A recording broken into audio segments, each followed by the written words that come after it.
नमस्कार, शाम के 7 बजने को है, वक्त हो चला है अपना बिहार का। मैं हूं शुभम मिश्रा आपके साथ और चलिए करते हैं खबरों की शुरुआत। चुनावी दंगल के बीच प्रधानमंत्री मोदी ने मुसलमानों को लेकर जो बयान दिया है उस पर सियासत बहुत तेज हो गई है। न्यूज 18 से खास बातचीत में पीएम ने कहा कि वो बचपन से ही मुस्लिम परिवारों से घिरे रहे हैं। आज भी उनके कई मुसलमान दोस्त हैं, पर राजनीतिक स्वार्थ के चलते विरोधी दल उनकी छवि खराब करते आए हैं। प्रधानमंत्री के इसी बयान पर विपक्ष पलटवार कर रहा है। दिन हिंदू मुसलमान करूंगा ना, उस दिन मैं सार्वजनिक जीवन में रहने योग्य नहीं रहूंगा। एक तो मेरा जो घर है ना, मेरे अगल बगल में सारे मुस्लिम परिवार है, तो हमारे घर में ईद भी मनती थी, हमारे घर में और भी त्योहार होते थे। भारत माता की, भारत माता की जय श्री राम। देश में आधे से ज्यादा लोकसभा सीटों पर मतदान हो चुका है। 4 फेज के बाद अब नेता 5वें फेज की जोर आजमाइश में जुटे हैं। इस बीच मुसलमानों पर न्यूज 18 से बातचीत में प्रधानमंत्री मोदी ने जो बातें कही उस पर सियासत गरमा गई है। एक सवाल में पीएम ने कहा कि बचपन से ही वे मुस्लिम परिवारों के बीच पले बढ़े। आज भी कई मुस्लिम उनके अच्छे दोस्त हैं, पर मुसलमानों को लेकर विपक्ष ने शुरू से ही उनके खिलाफ माहौल बनाया। मेरे घर में ईद के दिन खुद का खाना नहीं पकता था, सारे मुस्लिम परिवारों से मेरे यहाँ खाना आ जाता था, क्योंकि मेरे परिवार, हम रहते वहीं हैं, मेरा घर वहीं है, मेरे यानी 5 कदम के बाद मुस्लिम परिवार है, तो मैं उस दुनिया से पला बढ़ा हूँ। आज भी मेरे बहुत सारे दोस्त हैं पुराने। 2002 के बाद मेरी छवि बहुत खराब हो गई, खराब कर दी गई गोधरा के बाद। मुसलमानों संग अपने रिश्ते को लेकर पीएम मोदी के बयान आते ही आरजेडी और कांग्रेस के नेताओं ने जोरदार पलटवार प्रधानमंत्री पर किया। सुनिए। मोदी जी, विपक्ष पर आरोप लगाना बंद करें। 2002 में जो हुआ था, आपकी सरकार थी, आप थे वहां पर, इसलिए हम लोगों पे आरोप मत लगाइए। चुनाव के वक्त ही होता है, जरा उनके भाषणों को देखिए ना, किस प्रकार से चुनाव के वक्त वो लगातार हिंदू मुस्लिम किए जा रहे हैं। एक प्रधानमंत्री पद पे बैठा व्यक्ति अगर इस तरह की बात करता है तो क्या उसकी गरिमा के विरुद्ध ये बात नहीं है? प्रधानमंत्री मोदी के बयान पर सियासत भले हो रही हो, पर एक नजर उन योजनाओं पर भी डाल लीजिए जिसके तहत केंद्र सरकार मुस्लिमों के उत्थान के लिए काम कर रही है। उड़ान योजना के तहत मुस्लिम छात्र छात्राओं को फ्री में कोचिंग और 1500 से 3000 रुपए तक दिए जाते हैं। शादी शगुन योजना के तहत ग्रेजुएशन करने वाली मुस्लिम लड़कियों की शादी पर 51,000 रुपए शगुन दिए जाते हैं। उस्ताद योजना के तहत मुस्लिम कारीगरों को ज्यादा एक्सपर्ट बनाने की ट्रेनिंग दी जाती है। ईदी योजना के जरिए 5 करोड़ मुस्लिम छात्र छात्राओं को छात्रवृत्ति भी दी जाती है। चुनावी दंगल के बीच सियासत अपनी जगह है, पर पीएम की पहल पर ही 3 तलाक कानून खत्म किया गया। हज यात्रा में वीआईपी कोटा खत्म किया गया। ऐसे फैसलों से मुसलमानों के पक्ष में बेहतर काम करने का दावा भी किया जाता है। न्यूज 18 के लिए पटना से अमित कुमार के साथ ब्यूरो रिपोर्ट।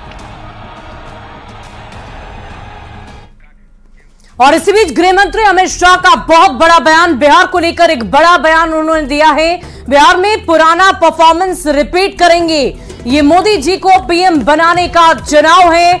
हमारे गठबंधन की ताकत बहुत अच्छी है, बिहार में पिछले चुनाव के नतीजों को हम दोहराएंगे।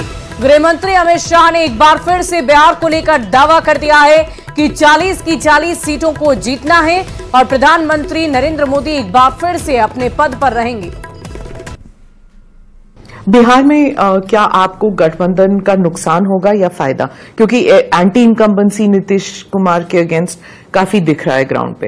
ये चुनाव मोदी जी को प्रधानमंत्री बनाने का है और हमारे गठबंधन की स्ट्रेंथ भी बहुत अच्छी है। हम निश्चित रूप से बिहार में हमारा गत चुनाव का जो परफॉर्मेंस था उसको रिपीट करें।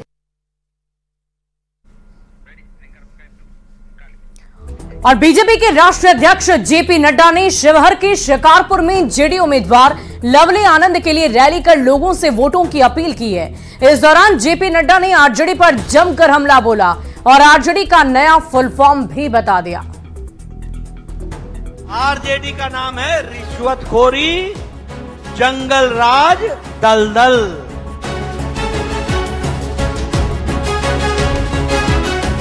पांचवें चरण की वोटिंग के पहले एनडीए ने प्रचार में पूरी ताकत झोंक दी है। प्रधानमंत्री के दौरे के महज 2 दिन बाद बीजेपी के राष्ट्रीय अध्यक्ष जेपी नड्डा बिहार दौरे पर आए। जेपी नड्डा ने शिवहर से जेडीयू उम्मीदवार लवली आनंद के पक्ष में रैली की और लोगों से वोट मांगा। प्रचार के दौरान जेपी नड्डा के निशाने पर रहा राष्ट्रीय जनता दल। नड्डा ने आरजेडी का नया फुल फॉर्म बताया, रिश्वतखोरी, जंगल राज, दलदल। आर फॉर रिश्वतखोरी, पैसा पैसा पैसा कमाओ, कमीशन। ज फॉर जंगल राज, और ये दल नहीं है, दलदल है, दलदल दलदल। आरजेडी का नाम है रिश्वतखोरी, जंगल राज, दलदल। जेपी नड्डा ने कहा कि 10 साल पहले लोगों ने मान लिया था कि देश आगे नहीं बढ़ सकता, लेकिन नरेंद्र मोदी के शासन में भारत दुनिया की शक्ति केंद्र बना हुआ है।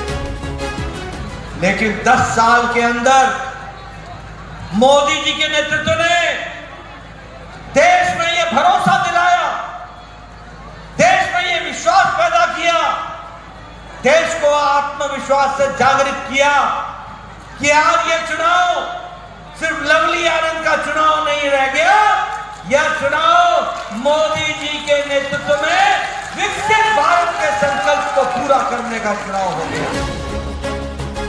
बीजेपी का नारा है अब की बार 400 पार। इस 400 में बिहार की 40 सीटों का खास महत्व है, तभी तो लगातार बीजेपी के बड़े नेताओं का बिहार दौरा जारी है। 12 और 13 मई को पीएम मोदी बिहार में रहे।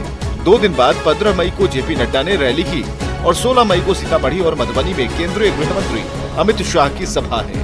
न्यूज 18 के लिए शिवहर से राकेश रंजन की रिपोर्ट। वहीं जेपी नड्डा के बयान पर आरजेडी और कांग्रेस ने पलटवार कर दिया है। जेडीयू ने जेपी नड्डा के बयान को बिल्कुल सही बताया है। बोलेंगे हर बात पे झूठ बोल रहे हैं लोग। बिहार को कुछ दिया नहीं, बिहार के लिए कुछ किया नहीं, और ये आरजेडी का मतलब समझा रहे हैं।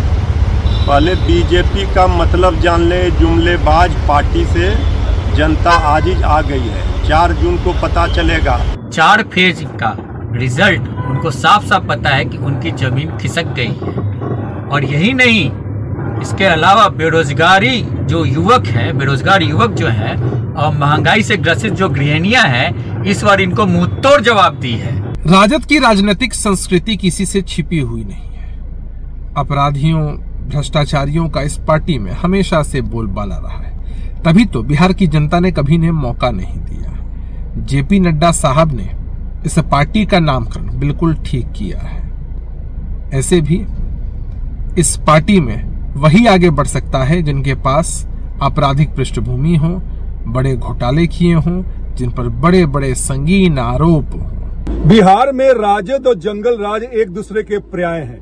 इनके सारे नेता अखंड भ्रष्टाचार में डूबे हुए हैं, चाहे चारा घोटाला हो, अलकतरा घोटाला हो, लैंड फॉर जॉब हो, और पता नहीं कई घोटालों के ये जनक हैं। इनके सुप्रीमो को सुप्रीम कोर्ट ने चुनाव लड़ने से बैन कर दिया है और वो देश के पहले नेता है, और ये दूसरे के किए हुए काम। और जैसे जैसे लोकसभा का चुनाव एक एक पड़ाव को पार कर रहा है, वैसे वैसे नेता जीत के दावे भी लगातार कर रहे हैं। कांग्रेस अध्यक्ष मल्लिकार्जुन खड़गे ये दावा कर रहे हैं कि 4 जून को इंडिया अलायंस की सरकार बनने जा रही है। तो बीजेपी के नेता गिरिराज सिंह तंज कसते हुए कहते हैं कि कांग्रेस अब तक के सबसे बुरे दौर से गुजर रही है। चुनाव बाद राहुल और सोनिया गांधी देश छोड़कर भागने वाले हैं।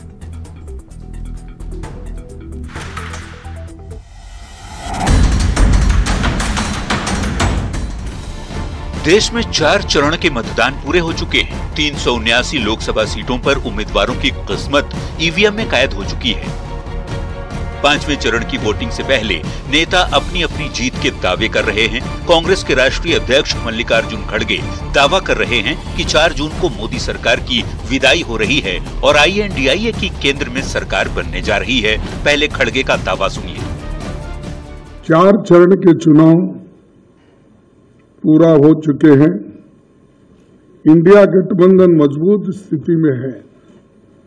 हिंदुस्तान की जनता ने मोदी जी की विदाई तय कर दी है पूरे देश का माहौल देखकर मैं विश्वास के साथ कह सकता हूं 4 जून को इंडिया गठबंधन नई सरकार बनाने जा रही है।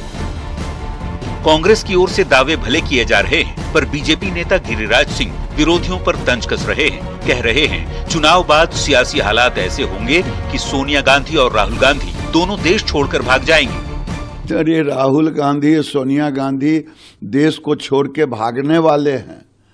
ये जिस ढंग से भारत को तोड़ने की बात कर रहे हैं, लोगों की संपत्ति छीनने की बात कर रहे हैं, मुसलमानों की बात कर रहे हैं, हमको तो लग रहा है ये माए बेटा को कोई देश से प्रेम नहीं है।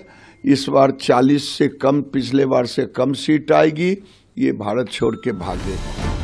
4 जून को किसकी सरकार बनेगी, इसका फैसला बाकी के बचे 3 फेज के मतदान के बाद ही तय होगा। पर विरोधी दलों की ओर से जिस तरह से दावे बीजेपी के हार के किए जा रहे हैं, पलटवार में बीजेपी की ओर से कांग्रेस नेताओं के देश छोड़ने तक की बात कही जा रही है, उससे चुनावी दंगल में नेताओं का दावा यूं ही जारी रहने वाला है।